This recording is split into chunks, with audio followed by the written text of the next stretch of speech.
Who's the number one YouTuber you watch? Grant Cohn. You gotta watch him. He's got the best information on sports.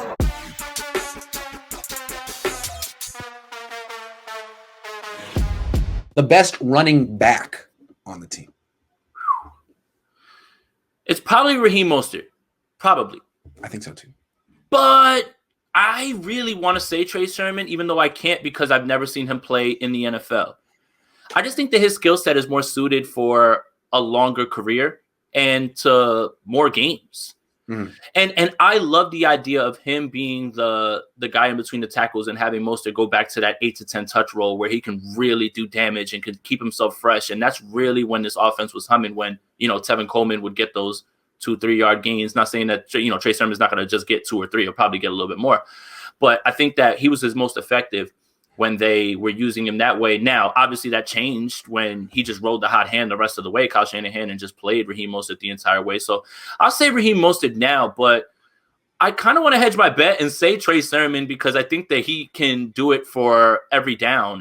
But I'll say Raheem Mostert because he's the most experienced and he's the one that I actually know, has the track record. I'm sticking with Mostert. I'm still team Mostert. I know he got hurt last season. He missed the games and it was disappointing. But the way I look at him is it's his last year on the team.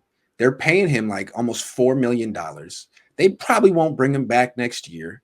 And he, say what you want, averages 5 yards per carry for his career. No, even in bad years.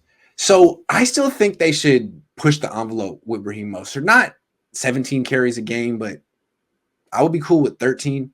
And I still feel that if everything breaks right for him this year, he could have a Chris Johnson type season, a CJ 2K type season, because I think that's his skill set.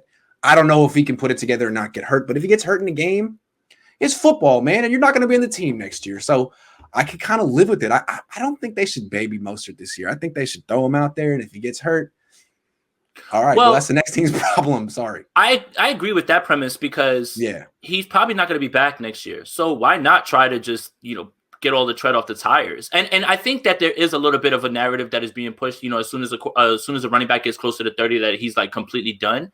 And that's not all the way true, but not everybody's 300 carries in his career. Yeah, he's got nothing. And not everybody's Adrian Peterson and other guys like that. So it's tough to say. So I think that's where the 30-year-old thing comes in. Yeah. Is because it's only been a few guys who have been able to do it, for really, really well. But at the same time, I think it has to be mostly just based on what we know.